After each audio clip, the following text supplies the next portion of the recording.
खुलुमबाय आंनि मुलुगनां बड' निउस चेनेलाव गासैखौबो गोसो गोथारै बरायहरनाय जाबाय। बे समाव आं नोंथांमोननि सिगाङाव फुंबिलिनि मोननैसो खौरां लाना फैलायबाय। अन्नानै भिडिअखौ जोबजासिम फारि फारि नायलांदो। गिबि रादाबाव दं नीरज च'प्राया हकीनि मोनसेनि उनाव मोनसे अलिम्पिक ब्रन्जआव रुफा दाजाबदेरदों। स्टार एथलीट नीरज च'प्राया पेरिस गेम्सआव जेवलिनआव 89.45 मिटारनि बोथोरनि बयनिख्रुइ साबसिन खुबैनायजों भारतनि मोनसेल' रुफानि मेडेल देरहादोंमोन। जाय सानाव हकी टीमआ गावनि फारि नैथि अलिम्पिक ब्रन्जखौ सिख'ना लादोंमोन।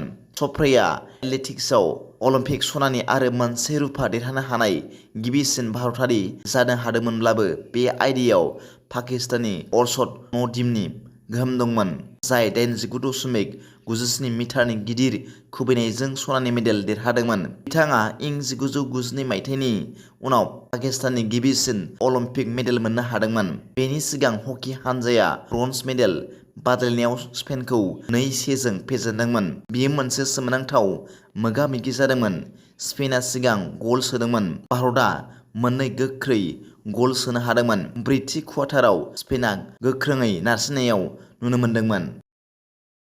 नैथि रादाबाव दं नसुंआरि हादोराव सोलिबाय थानाय दावराव-दावसिनि गेजेराव आयेन बेरेखायै भारतआव हाबफैनायनि थाखाय सासे बांलादेशी नोगोरारिखौ आसामनि नगाव जिल्लायाव खानाय जादों होनना पुलिसआ बुंदों। मोनसे स्रोत सुलुंनि बिथायाव दिं पुलिस थानानि मोनसे हानजाया बुधबारनि मोनाबिलियाव दिं मोसौ हाथायाव सासे बांलादेशी नोगोरारिजों लोगोसे 4 सुबुंफोरखौ हमदोंमोन। नगाव पुलिस सामलायगिरि सफ्रानेल देकाया बुंदोंमोन दि पुलिसआ बांलादेशी आरो बिथांनि लोगोफोरनि आखाइनिफ्राय 9 मोसौ खर'फोरखौ जब्द खालामदोंमोन। हमजानाय सुबुंफोरखौ बांलादेशनि सिलहट जिल्लानि गनीघाट पुलिस थानानि लाथि गामिनि थागिबि मनिर उद्दीननि फिसाज्ला हुमायुं कबीर 32 बोसोर बैसोनि होनना सिनायथि होदों। सोंनाय फिननायाव कबीरआ दाबि खालामदोंमोन दि बिथाङा सासे BSF मावख'गिरिनो घुस होदोंमोन आरो गाहायै मोसौ फालांगिनि थाखाय जेबो गनायथाव दावबायनाय फोरमान बिलाइ गैयालासे दाउकिआव गेजेर हायुंआरि सिमाजों आयेन बेरेखायै भारतआव हाबफैदोंमोन।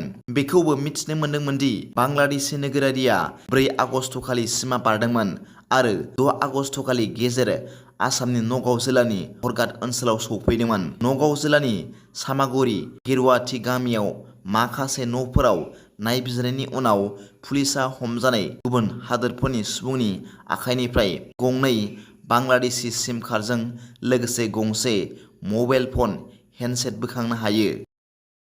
थामथि रादाबाव दं हिमाचल प्रदेशआव जोमै गावनायजों सा 13 सुबुंनि जिउ खहा।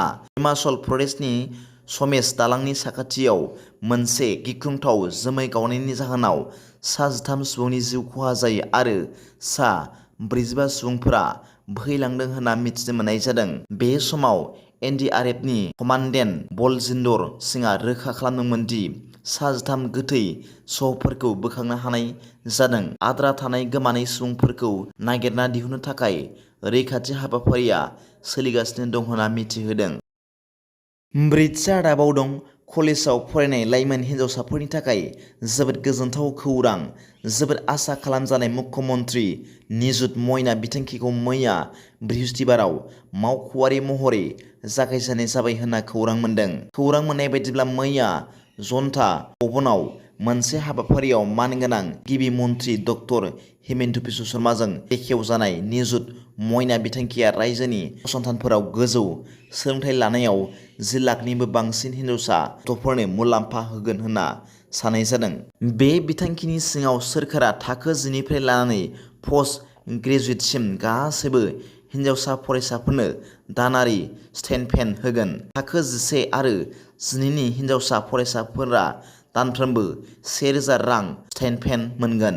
डिग्री फरायनायफोरा 1250 रां आरो पस्ट ग्रेजुएशन फरायसाफोरा 2500 रां मोनगोन होनना खौरां मोन्दों। खौरां मोननाय बायदिब्ला माखासे थाखोनि हिनजावसा गथ'फोर आरो हाबा जानाय लाइमोन आइजोफोरा बे बिथांखिनि मुलाम्फाफोरनि थाखाय आरजाथाव जानाय नङा, नाथाय ग्रेजुएट लेभेल आरो पस्ट ग्रेजुएट लेभेलाव हाबा जानाय आइजोफोराबो बे बिथांखिनि खाबुखौ लानो हागोन होनना मिथिनो मोन्दों।